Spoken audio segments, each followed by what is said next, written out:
What's up, family? It's your newest but truest foodie, Hassan from Travel for the Culture. Our culture stop today is... He did the true shot. About 7.5 million over my head, money hitting under my bed. Baby, let me talk about it, let me talk about it, let me talk about it. Got my grind on heavy till the fam get fed. They gotta be good when I'm dead. Man, let me talk about it, let me talk about it, let me talk about it. My grind on heavy till the fam get fed. They gotta be good when I'm dead. Man, let me talk about it, let me talk about it, let me talk about it. All right, everybody, thank you again for tuning in for another episode of In True Form. I'm your host, Corey Truesdale. I have a special guest in the building today. This is Hassan Shaheed, owner, creator, CEO of 716's Food, right out here located in Durham, Raleigh, Chapel Hill. You missed the festival himself.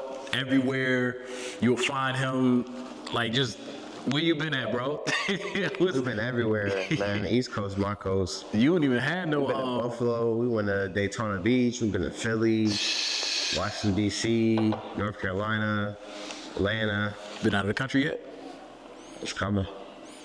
So he don't really have no spot where he's located. Not yet. But the home spot is North Carolina. And yo, man, first and foremost, I appreciate you taking the time out of your busy schedule.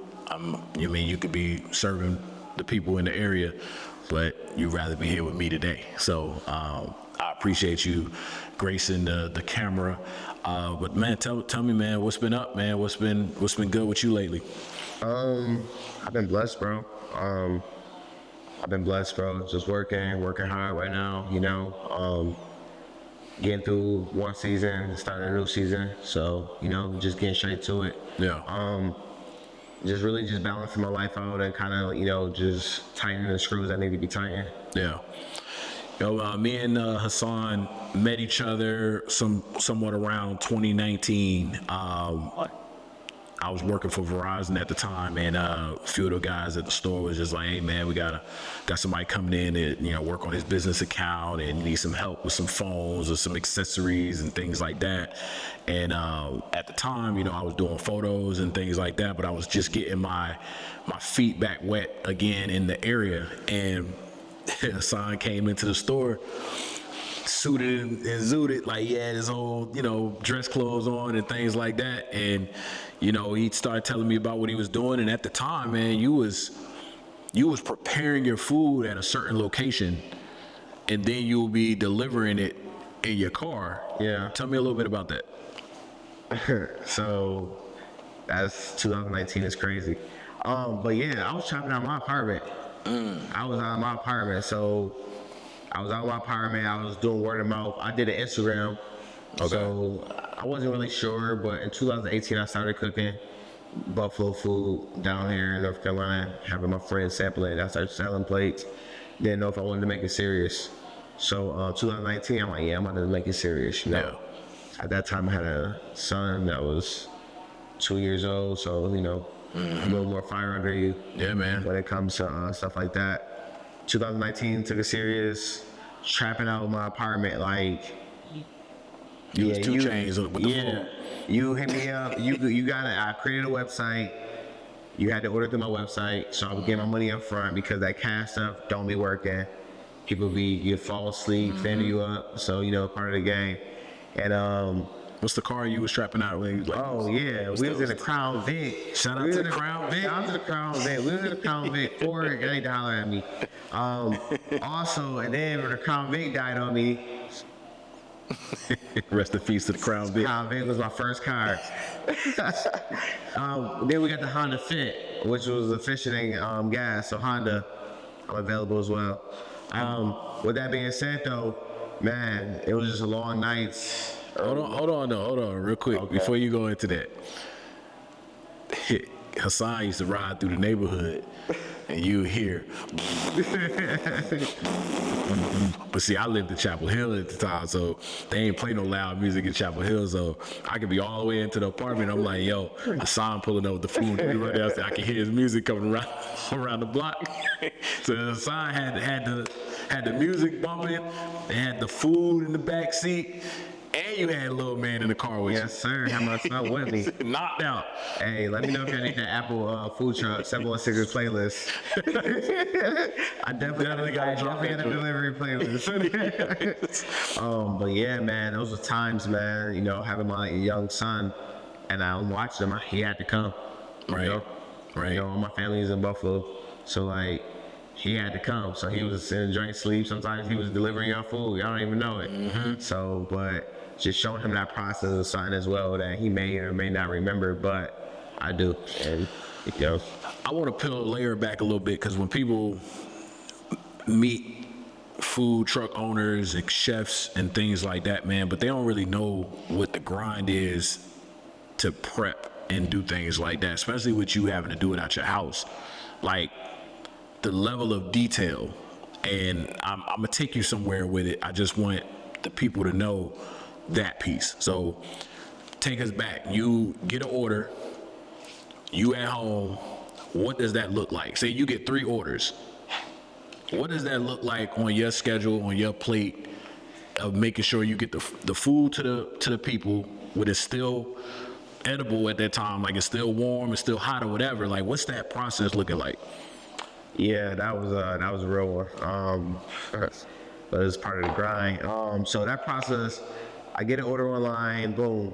So depending on when that second person order or that third person order, if it's on like back to back, it works smooth. I make everybody food. I was on my apartment porch balcony cooking with 2 fryers. I had the one joint plugged in, and then had the other joint, had that plugged, an extension cord plugged in the house because it kept blowing the fuse. So, and just, you know, just making sure everything is clean, cleaning the chicken and stuff like that before dropping it and taking out the orders. Now if one person order and 30 minutes later when that food is done, the second order, the third order came in, you know, 2 orders about to have to wait for what the delivery time is. Like, the delivery time in North Carolina is crazy. Bro, I drove an hour out, like hour 10 minutes out before. Yo, you don't caught an order 2 hours. Durham and then had to ride to Chapel Hill, Garner. and then having to go all the way to Garner area. So it's like it's back and forth. So then I go drop the first delivery. Then, so remind you, that's 30 minutes out. That's an hour. I didn't even get to meals 2 and 3. Bust them out, boom, take them. So they may be waiting. And depending on where they live, I had a radius thing which worked out well. But like depending on where they live, somebody may be waiting for a while, you know. So that was and then then I ended up hopping on DoorDash. Yeah. How was that? Clean, though. I'm to show you. My biggest problem was with the drivers. You there just to pick up and follow directions to pick up the order. Why you asking questions? Yo, so I'm picturing you in the midst about to walk out of the door. You got these 3 orders in your hand. You're loading the car up. And then like you on your way to the first delivery and you get another order. Why are you driving? That happens. Like that, these questions I'm asking you, I ain't never taught you about it. So, but this is the curiosity. You gotta wait. I think it was one time, I think your order was like 3 hours. I think I was like mad apologetic, like, yo, I don't got hit. Like, y'all got these crab sticks for you, man. You got to heat them up real quick. Man. Let me just air fryer a little bit. The crab sticks, boys, that was a run. Yo, y'all got imitation. You don't do the crab sticks? I haven't done it in a while. I'm gonna do it though. So that job was so good. I'm gonna bring it back probably when I get a parker location. Word. So I asked you all of that because I wanted the viewers and the listeners to hear just a small ounce of the grind. You know what I mean? It takes a grind to do what you do.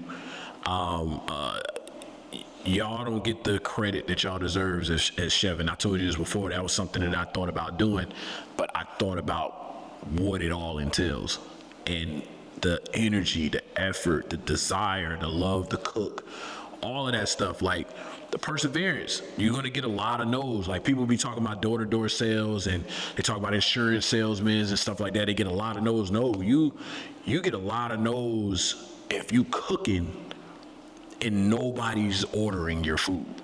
Like it's just you, and then you have this feeling whereas you know that there's competitors around you that people are going to try out, and you like, man, I know my food better. Like it's just that thought process. Let me like tell you, man, like during COVID and stuff like that, I was making sales, but like I said, like I told you, one time, y'all was like my first only order in like 2 weeks. Like y'all helped. That's still crazy. Say that joint. It was like, yo, like some weeks was booming, couldn't keep up. Some weeks was dry. And I'm like, thank God they ordered. Like, Yeah. you know what I mean? I got loyal, certain loyal customers who used to like, you know, that's why like I always share my appreciation to all my loyal customers. Definitely from there, cause like y'all don't even know how like I'm like, I don't know what I'm gonna do. Bing, $70 order. Thank you. Yo, just like straight like that, like yo, like, you know. So nah, that was dope. Yeah, the grind is real though. Is that you gotta love it. Yeah. You gotta love like it more than like you love cooking. You gotta love the business side of it as well. Word. So, you know, we looking at Hassan, man. You know, he got his, you know, broad shoulders and, you know, little brolic and stuff, man. But I make a joke of that because you have a football background. Yeah. And, you know, with my photography, with this podcast, with, you know, my regular job, it's a grind, but it's a dedication and a consistency and things like that. You learn early on. Oh, I'm gonna get it.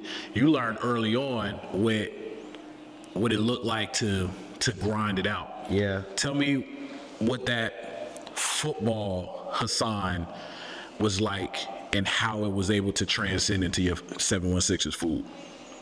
Yeah, football was my first love, yo. Like for sure. It was a way to kind of just get out, just like the norm of Eastside Buffalo, Cold Spring, my neighborhood, like my hood. Like it was a way to, yo, like I'm gonna make it out the hood. Like, you know, that was kind of like always the vision. I was that little kid that loved football. I knew all the players' names, colleges. Like I was super committed young. I always wanted to make it. One of my dreams was to make it to the NFL, whatever, and I did. So, but with that being said, No, roll on that. You made it to the NFL for real? yeah, I was an athlete trainer. Yo, why you do that, yo? Hey, some, I was like, yo, you was in the NFL for real, bro? some people don't reach their dreams. Hey, I reached mine. That's dope, though. Different way, yeah. So football, man, was my first passion. I didn't start playing organized football till like 9 years old. I remember I think we came for like a family vacation from like Florida, like Disney or whatever. We drove by Johnny B. Wiley and the Fruit Bill, whatever. And then I'm like, yeah, I want to play football. I used to play in the street, whatever. But our pops, we dropped the family off. My pops was going back over there. Come tomorrow. Boom, came tomorrow. Did not know what I was getting myself into. I wasn't never used to that organized structure, whatever. Cause like I only played like baseball for like 2 years before that. Yeah. But yeah, football, man. My first year, you know, it was a learning year. I got like most improved. And then after that, like it was like MVP trophies for Little League. I was that guy in the town. Yeah. Like yeah. You play college football? I played high school and I played college. High school I played running back and linebacker. College I played middle linebacker, outside linebacker, and I played special teams. So yeah, so I went to SUNY Brockport. I went to Hudson High School, and then I went to SUNY Brockport, in Brockport, and then I transferred to North Carolina Central University. NCCU. Yeah, I did like HBCU. Yeah, I did a spring ball season there. But yeah, so I played 2 years at Brockport though. Okay. That was dope. D3 football. So How did playing in that type of organized environment like build you for what you're doing today?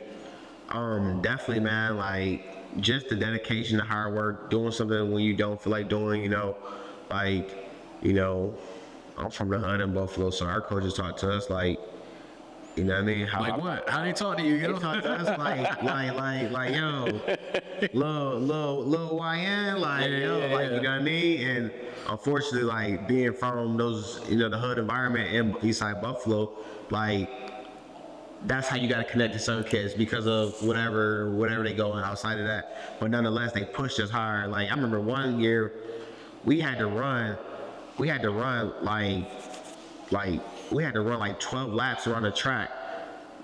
That's like 3 miles every day. Word. We was cooking shit in Little League, like for the Rockets, the 130s. Yeah. Y'all was like playing like older kids. Nah, we was playing our team, but we No, I'm saying y'all was playing like older kids. Like y'all was older than y'all was supposed to be. Out of shit. We was smashing. We was crazy. We won a championship that year too. But all of that. Definitely Little League, man. Like those coaches, like they really played football and stuff like that. But depending on how far they made it was a different story. But nonetheless, man, they definitely instill like, you know, just good quality. You gotta work hard, you know what I mean? And guess what? They used to be like, yo, you gotta think it's in the hood. We had 8 running backs on the team. You gotta put niggas on the line because we had a 6-back system. Right. You fuck up, you gone. Like, Right. And that's goes to the real world where like if you make a mistake, like you can be replaced just that quick. Like you always gotta kind of have that competition mindset because sometimes you gotta be like the best version of you. You get the best effort. You know what I mean? Right. And sometimes that goes farther than skill. You know? Yeah. But the discipline, the mindset, you know, like, you know, the self-motivation too, you know. I used to train by myself. I used to walk Johnny B. Wally Stadium, easily 15, 20-minute walk. Train for 2 hours by myself. So, you know what I mean? It was a different type of love. Like, I wanted to make it, I fully invest into it, mentally, physically, and emotionally, you know? So it was dope to experience that. Yeah. Who you said you mentioned earlier that you was an athletic trainer. Who did you do an athletic trainer for? What organizations? So I worked with the Carolina Panthers. I did OTAs for them.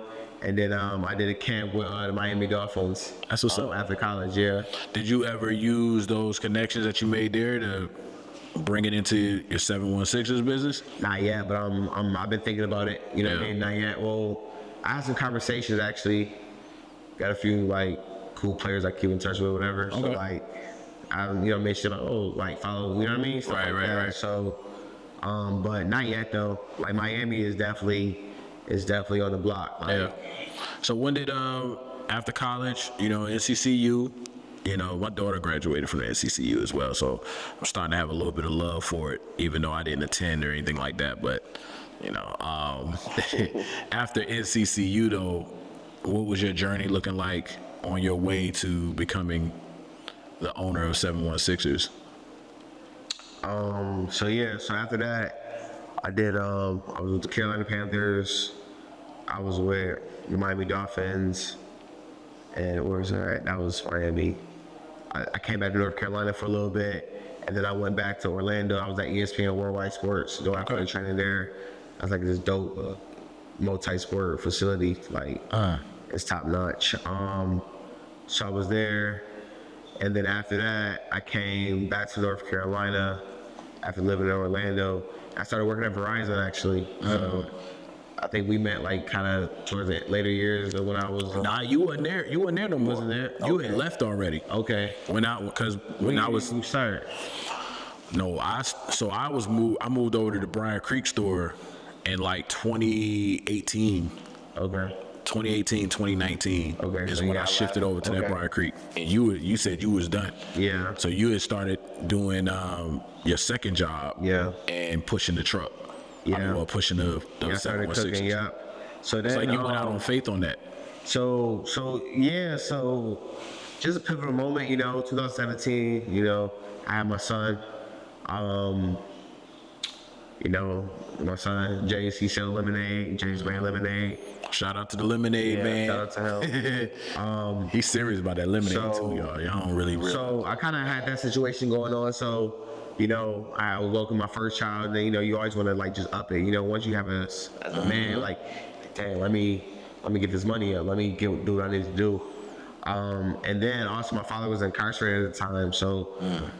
I grew up in the kitchen. Like my dad, he had like some, chef jobs and stuff like that throughout his life. So he used to come home and cook. I used to be in the kitchen on the counter, chilling, chopping it up with him. So we spent a lot of time there. So that's how I learned how to cook. He taught me how to cook and different things or whatever. So he was incarcerated at the time. And I was like, yo, what can I do to, keep him out to getting in trouble and stuff like that. Also leave some generational wealth. So like I can cook. Like, let me bring this Buffalo food. Everybody in Buffalo talk about it. We take our food. Buffalo has some fire food. Who was the first person to try your food and be like, yo, what's the food looking like? Yo, I need some of that. I had some testers. So shout out to my boy Ant. Shout out to my boy Kyrie. Shout out to my boy Rodney, TT. That was my 4 like food testers, like, and they kept it real too. Word. So that was dope. Whatever. So yeah, so I wanted to create generational wealth, man. You know, I grew up in the kitchen. Everybody always told my dad that like, yo, he should have been a chef. You know, he should have been, you know what I mean? Because he can cook. Everybody know he a volunteer cookout. Yeah, he was a family chef. You know what I mean? Yeah. So I don't think my family knew I could cook like that. To be real with you, I ain't really tell nobody. But so pretty much, I started my business. You know what I mean? And then it kind of lined up to where he got out. And I was able to bring him down here and stuff like that. And help me, whatever. And then also just, like I said, creating generational wealth. So I was able to put that together, making like 3 generations with one company and a family business. So yeah, that was dope. How long your dad was rocking with you with the business before he kind of stepped away? Did he step away from it and was like, yo, it's on you now? Or y'all was doing it together for a little bit and then kind of you took it over in a sense? Nah, so the business is mine. Oh, okay. Like, I totally did it by myself, whatever. That's dope. Stuff like that. Yeah, I didn't know that. I thought it was your dad started it and then handed it off to you type of thing. Nah, that was, what I wish, but Yeah. that ain't what happened, whatever. So I started the business. Like I said, he was incarcerated. He came home and then I brought him more, like straight like that, So How did he feel? How did he feel when he seen you doing that when he came out? he was happy, we talked about it before, you know what I mean? Like, we talked over the phone or whatever about it, but he was happy, He used to tell a lot of people in Buffalo, whatever, but he used to be cool. He helped me. He taught me a lot of like small things that make the world a difference and stuff like that. Word. So it was dope though, man. He was happy. Yeah. I mean, one day he might come out of the truck. He made me sleep on that joint. Dad leaned over the thing looking like he was knocked out, man. You gotta wake up. You gotta wake up, yo. Can I order? Yeah, I seen that. I seen that a couple of times.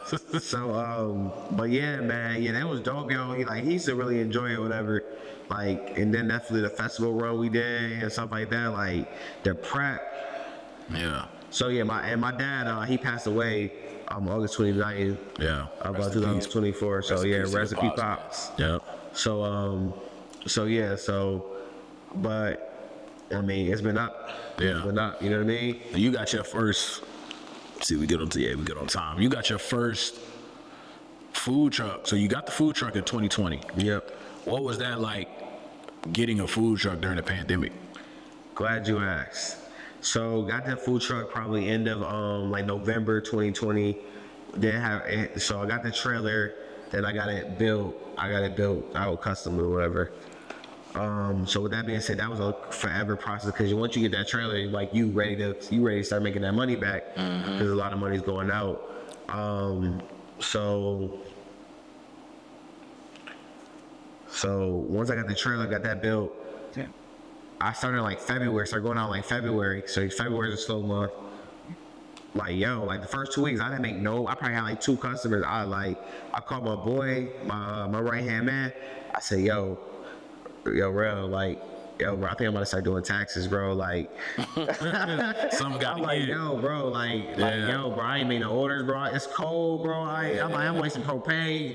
I'm like, yo, fool, like. Yo, that's what people don't understand, yo. That part, people don't get.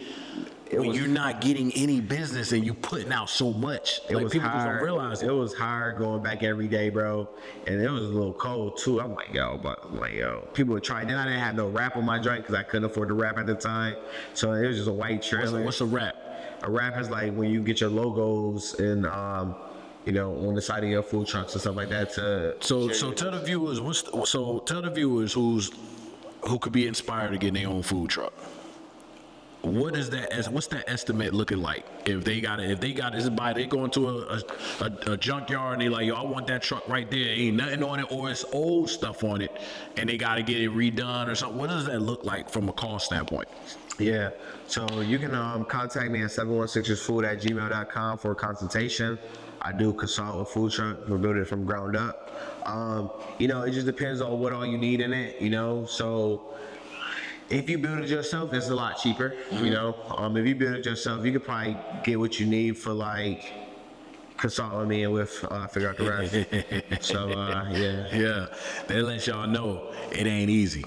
Yeah, for sure. It ain't easy, bro. Like camera equipment, lighting, lenses, all of that stuff, it costs. And it costs to make great food. So right now we're in 2020, you get your food truck. What's the next step now? Hey, I got my food truck. Because before you had with the Honda Fit. Yeah. So now it's like, all right, how are you going to tote this truck around? I had to buy a trailer, but I bought a truck. Bought this a Chevy Tahoe. This joint was like, what's this? It was like a 2001 or something like that. Low mileage, stuff like that. Drove to like, what was it, like Liberty, North Carolina to get it. So I drove a little minute for it. Get it, driving it, looked smooth. I bought one car before. I bought 2 cars before. They was little cars. Like I ain't know about no truck. That joint drive smooth like a Cadillac. Yo, we in there. He talking me up. Boom. It was, you know what I mean. I dropped the price a little bit more. Boom. Easy sell. Get back. My mechanic checked it out. The whole bottom is rusted. Nasty work, but it drove good. So I started towing. Was it like an accident? Or it was a flood or something? From up north. So the snow and stuff like that had it rusted. So I'm calling like, yo, they was not picking up. You know how that go. Yeah. So I had to tow it with that. I had to tow it. It was a Suburban. I had to tow it with a Suburban or whatever. That joint used to be like, the trailer used to be like this. The trailer was too heavy for whatever. Yeah. So yeah, so that was a little, you know, that was that. So trying to find a location, trying to just, you know, learn those different things that sort of it, you know. Right. Every food truck business is different because it's unique, you know. Yeah. And that's like one of the biggest reasons why the price, I don't know the price. I can't tell you estimate range like 0 to 100,000, like you know, because like the reality of it, tacos and chicken wings is 2 different equipment items prices. Right. So yeah, so book me for consultation. Hey, real quick, before we go into a quick break, I want you to tell everybody where they can find you at. Where they can connect with you at. I know you mentioned this, you know, the consultation pieces, but what's your socials? Let them know.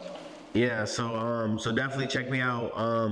My food truck page, 716ers Food, 716 ERS Food. That's on Instagram. That's on Facebook. That's on TikTok. That's on X. On TikTok it's 716ers Food #2. What's your Snapchat? I don't have a Snapchat. Not Snapchat. Yeah, so that's that. Also, look forward to my travel page at Travel for the Culture WWC. Travel for the Culture on TikTok, also Instagram. So look out for some dope content coming soon. Say less. Hey, we'll be right back after this. This episode of In True Form is brought to you by Super Deodorant. The aluminum-free, fragrance-free deodorant that actually works. You just put this under your armpits. Promise you. You know what I'm saying? Whether you're on stage or in the gym or chasing purpose, Super Deodorant has your back and your pits. No harsh chemicals, no irritation, just confidence that lasts. Visit superdeodorant.com/intrueform. And if you sign up today, you'll get 10% off your first order. Smell less, do more. Peace. All right, we back. Appreciate y'all sticking with us again. This is another episode In True Form. I have Hassan with me, owner of 716's Food. Yeah. We're gonna dive right in, man. So where we left off at, we was talking about, you know, how you got your food truck in 2020. You know, you let the viewers know what it's like, pretty much having to get the right vehicle to tote your truck around. Yeah. But something happened in 2021, tragedy hits. Yeah. What was that like? Tell the viewers what happened and how you get out of that. 2020, had my first festival, G Beach Week. No, 2021, I had my first festival, G Beach Week. I think I did National Cannabis Festival that week, that year too. So that was like April, July. And then Benny the Butcher, he from Buffalo. Shout out to Benny and the boys. No, shout out to Butcher. He came to Charlotte. I put the truck up there, whatever. Boom, delivered some food to them boys. And then I seen the concert. We on the way back. My dad driving, tire pop, I'm asleep. I wake up like, oh no. I look in the rearview mirror, I can see the trailer swaying. That's how you said it? When the tire popped, you was like, He said that. He was like, oh no, like. He said it like that? Yeah. I was asleep. Like, Y'all just messing with you. yeah, like he was like, yo, he was like, yeah. He said, I'm asleep. I wake up looking at the drink swaying. And he hit the brakes. The whole trailer flipped on the side, middle of the highway. So then we had to wait for the tow drain. Brand new truck. Oh, I just got a new pickup truck to pull it. So that's right. It's cool. Okay. So, but yeah, I gotta so that happened, yo. And the truck was good, but the trailer twisted, whatever. Total loss, done, ceiling. Like you talking about an awkward car ride home? It was an awkward car ride home. Quiet. Yeah. So what was that like with getting it repaired, getting back to your clients and customers and letting them know like, yo, we down for a minute, because we see a lot of food trucks and they'll make a post on their social media like, hey, we not open this week and stuff like that. But a lot of people like kind of look at it like they just taking a break. Sometimes you have mechanical issues and things like that. Yeah, for How sure. was that stoppage in y'all business like? that process was hurtful, I cried. I definitely had a time where I just cried. I remember I ran out of gas like a couple of days later, just broke down crying. Stuff was just walking home. So, but that's a part of the game, wins and losses.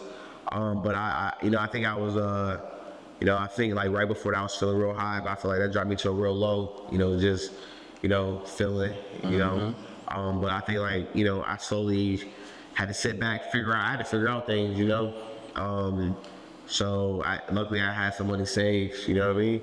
So I was doing insurance stuff, didn't know how to do that, so figuring out that process, looking for other trailers, then I figured like, all right, I gotta, I post on social media, got, some, support and stuff like that. It's on Sirens and stuff like that. So that was all good.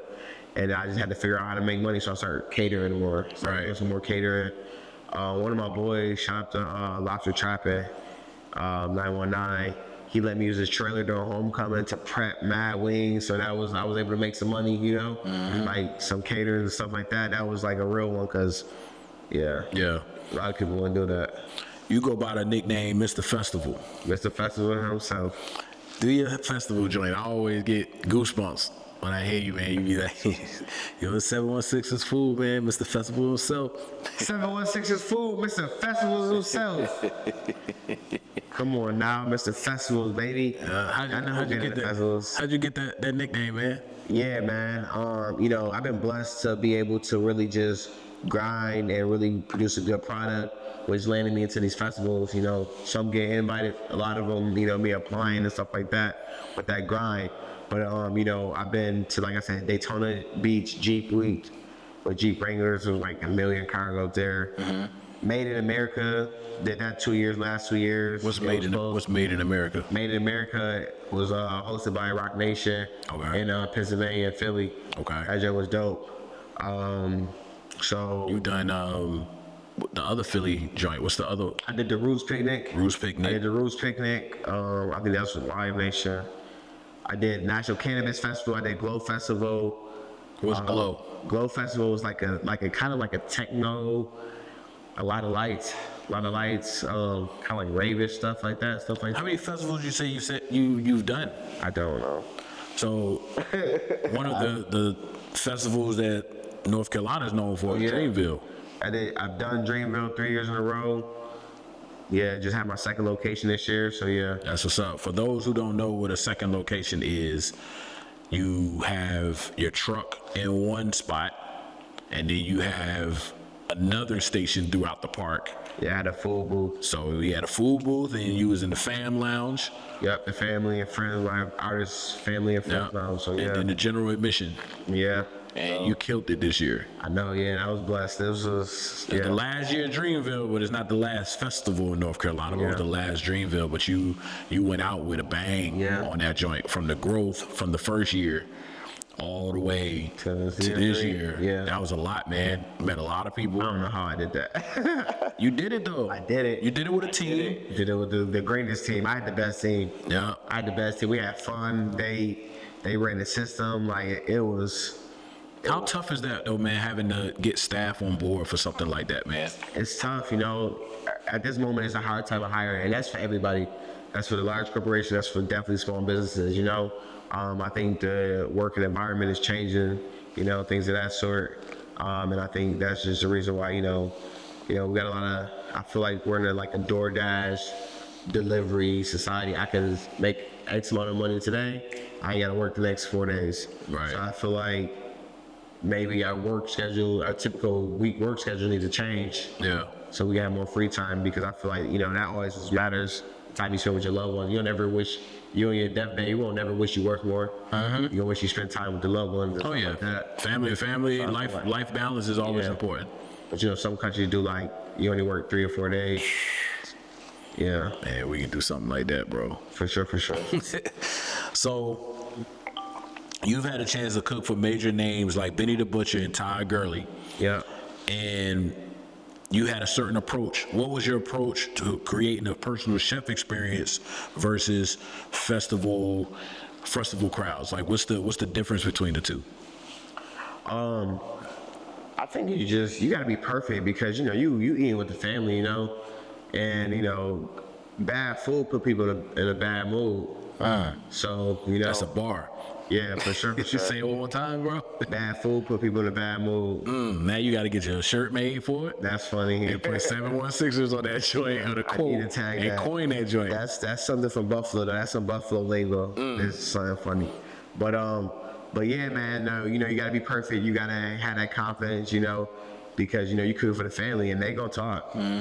Somebody, uncle, auntie, gonna say who made the mac and cheese. Yeah. And that can mean two things. Either it's good or it's bad. It's nasty. So Somebody asked that one question. hey, You ever been in who made the potato salad? who made the that's it. You don't even you know you made it, you like You ever been in your area though, like you handing out your food? You ever heard somebody ask that question, but they don't know you was the cook, and you paying attention like, oh yeah, very much so.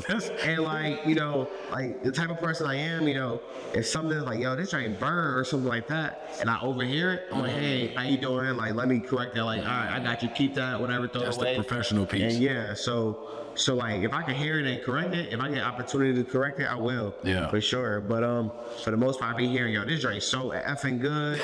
Like, yo, Got people like, yo, dancing.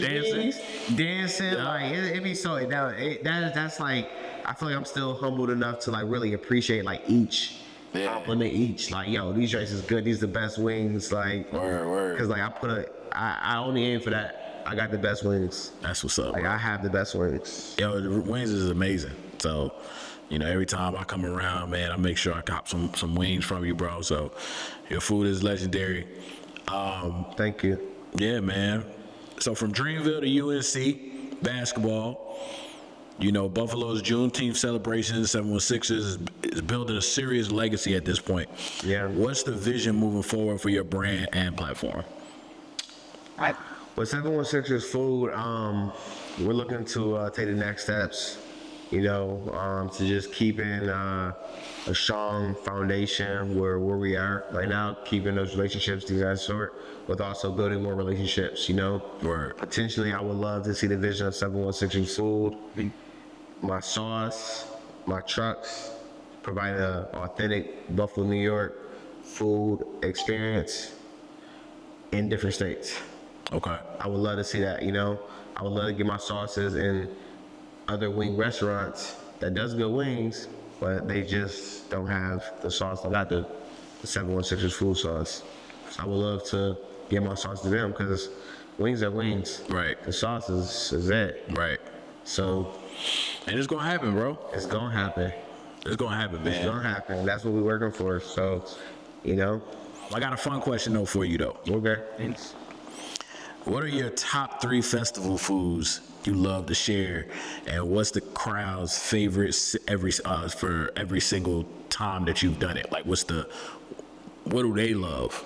What are your top 3 and what do they love that you bring to the festival? My top 3 that I eat or the top 3 that I sell? The top 3 that you sell.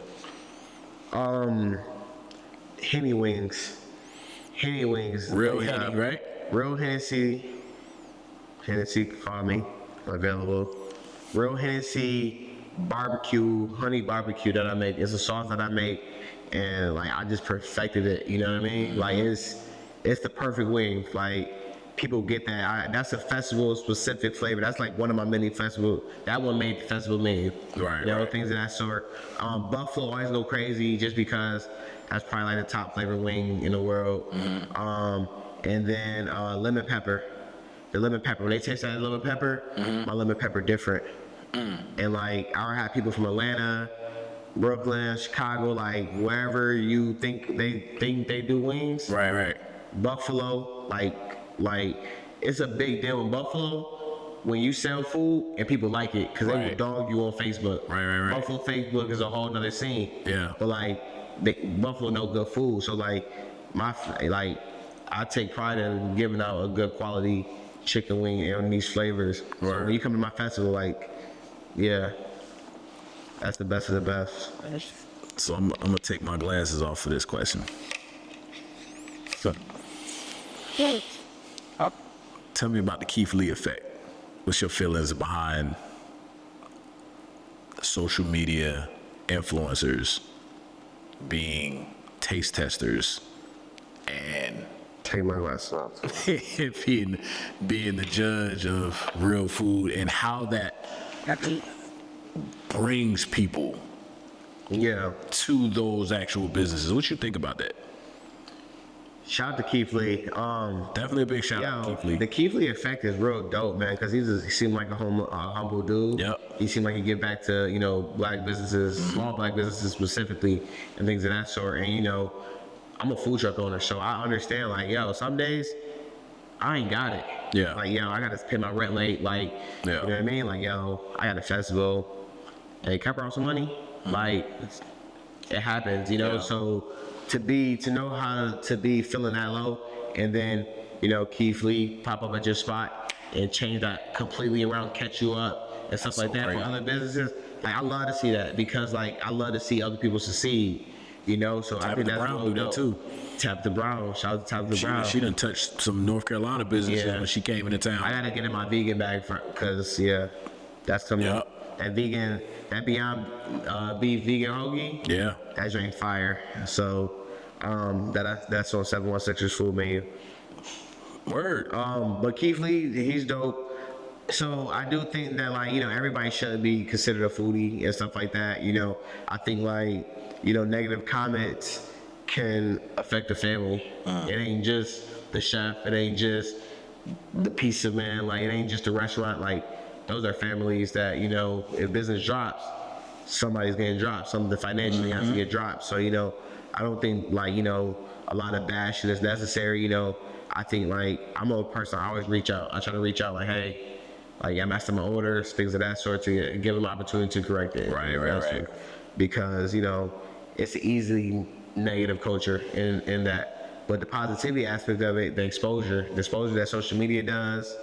Do you think some of the food is really good like that? Like the way? No. Will you? There's a difference between good food and Instagram food. Okay. Like picture food. Some people videos be looking fire. You go there.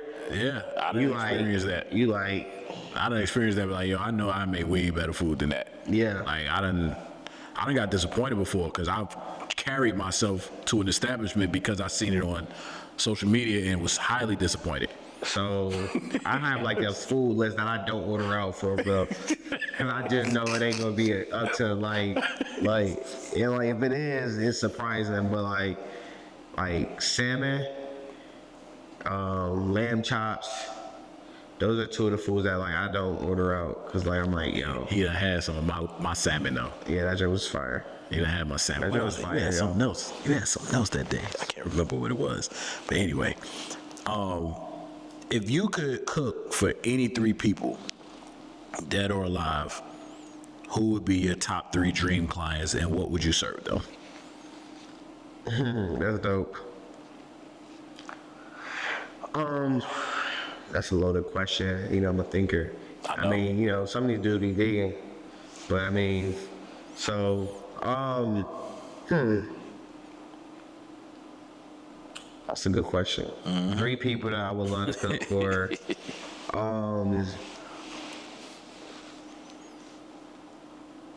Gordon Ramsay. He's funny. I like that Tennessee Bream. I like to perform, like, you know what I mean, with like a high standard, with a competitive, with like to like, let me try to Put you on another level. Yeah, let me. I gotta lock in. What would you cook though for him? What would you want him to taste? Pause.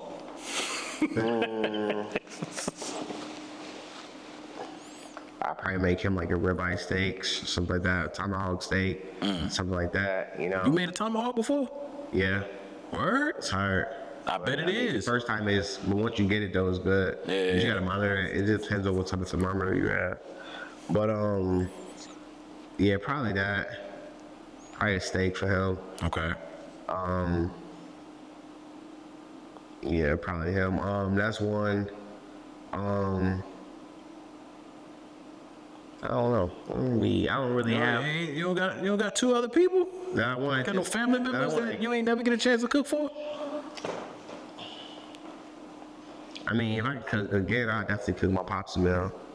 But I mean, I like doing like festivals and stuff like that. I don't like I had the goals for that. Like, I mean, What's your festival? oh, Lollapalooza. I'm trying to do that joint. What else? I'm trying to do EDC in Las Vegas. You ever wanted to Coachella. do like I was gonna say Coachella or Essence or something like that. Coachella Essence is definitely on the list. The rodeo in Houston is on the list. What else? How do you submit for those, or you just be how do you try to put yourself in those festivals?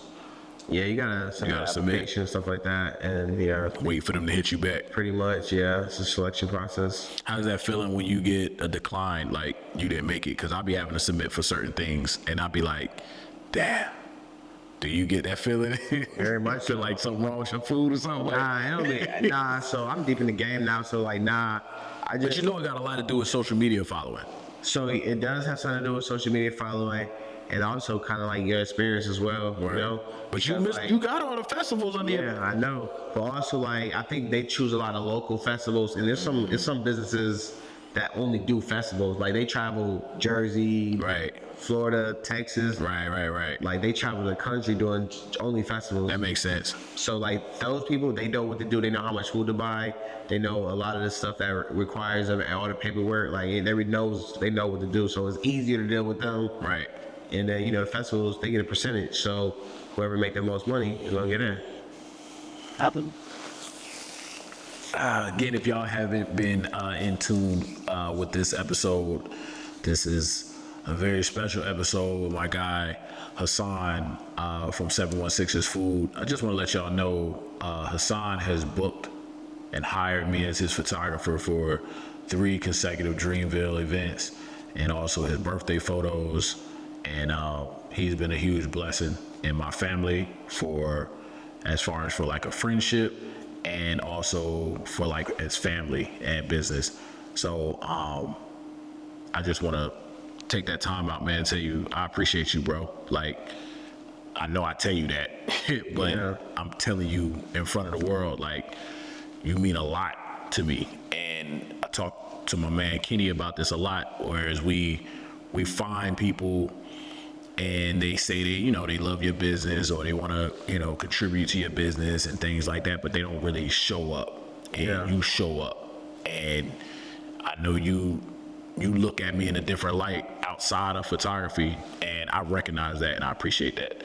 So, for those who are watching, those who are listening, y'all check my guy out, man. Y'all come through, follow him on his social media platforms. You know what I mean? Take heed of where he's gonna be coming up in y'all location. He travels a lot, so tap in with him. He does the catering. I once got him catering for my job at one point for a Juneteenth event, and he showed up. Very professional, things like that. But I'm gonna close my last question off to you, Hassan. This is my signature question, cause I gotta get my hair done, man. Everybody that's been watching my videos, this is not real, but I'm gonna just say it because they say it on a lot of social podcasts.